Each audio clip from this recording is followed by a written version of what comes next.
स्वागत है आपका आज के एपिसोड में। चलिए शुरुआत करते हैं पिछले अभ्यास प्रश्न से। निम्नलिखित कथनों पर विचार करें। 1. 12th फेल को 2025 में सर्वश्रेष्ठ फीचर फिल्म का राष्ट्रीय पुरस्कार मिला। 2. यह फिल्म एक काल्पनिक कहानी पर आधारित है। 3. विक्रांत मैसी को इस फिल्म के लिए सर्वश्रेष्ठ अभिनेता का पुरस्कार मिला। उपर्युक्त विकल्प चुनिए। ए केवल कथन 1 और 2 सही है, बी केवल कथन 1 और 3 सही है, सी केवल कथन 3 सही है, डी सभी कथन सही है। इस प्रश्न का सही उत्तर है विकल्प बी। चलिए देखते हैं इसके विश्लेषण को। 12th फेल एक सच्ची कहानी पर आधारित है जो आईपीएस अधिकारी मनोज कुमार शर्मा की जीवनी पर आधारित है, इसलिए कथन 2 गलत है। शुरुआत करते हैं आज के एपिसोड के पहले प्रश्न से। साबलकोट जल विद्युत परियोजना किस नदी पर प्रस्तावित है? ए झेलम, बी चिनाब, सी सतलुज, डी रावी। इस प्रश्न का सही उत्तर है विकल्प बी चिनाब। चलिए देखते हैं इसके विश्लेषण को। साबलकोट परियोजना जम्मू और कश्मीर के रामबन जिले में चिनाब नदी पर प्रस्तावित है। यह नदी सिंधु जल संधि का एक प्रमुख अंग है और इस परियोजनाओं को लेकर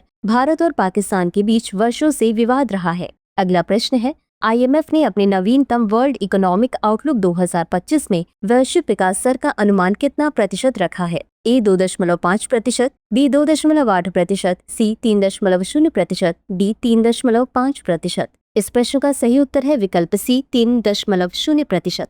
चलिए देखते हैं इसके विश्लेषण को। आईएमएफ ने अपने जुलाई 2025 के विश्व आर्थिक परिदृश्य या वर्ल्ड इकोनॉमिक आउटलुक में वैश्विक विकास दर का अनुमान 3.0% लगाया है, जो पहले की तुलना में थोड़ा बेहतर है। यह वैश्विक अर्थव्यवस्था की लचीलापन को दर्शाता है, विशेषकर व्यापार तनाव और नीति अस्थिरता के बावजूद। अगला प्रश्न है, निम्नलिखित में से कौन सा कथन investor education and protection fund authority या IEPFA के बारे में सही है?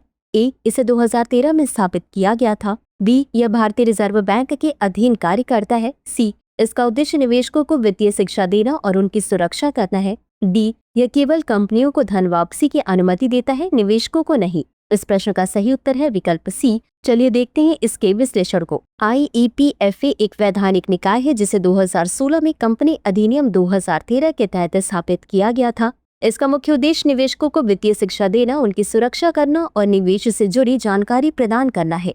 यह मिनिस्ट्री ऑफ कॉर्पोरेट अफेयर्स के अधीन कार्य करता है। अगला प्रश्न है, मातृवन शहरी वन परियोजना कहाँ विकसित की जा रही है? ए, पश्चिमी घाट महाराष्ट्र, बी अरावली पहाड़ियां हरियाणा, सी सुंदरवन पश्चिम बंगाल, डी विंध्य क्षेत्र मध्य प्रदेश। इस प्रश्न का सही उत्तर है विकल्प बी, अरावली पहाड़ियां हरियाणा। चलिए देखते हैं इसके विश्लेषण को। मातृवन पहल के तहत 750 एकड़ क्षेत्र में अरावली की पहाड़ियां गुरुग्राम फरीदाबाद रोड के पास में शहरी वन तैयार किया जाएगा। यह क्षेत्र जैव विविधता के लिए अत्यंत संवेदनशील और हरियाणा की पारिस्थितिकी के लिए महत्वपूर्ण है। इसी के साथ अंत में देख लेते हैं आज के अभ्यास प्रश्न को। हाल ही में सर्वश्रेष्ठ अभिनेत्री का पुरस्कार किसे दिया गया है?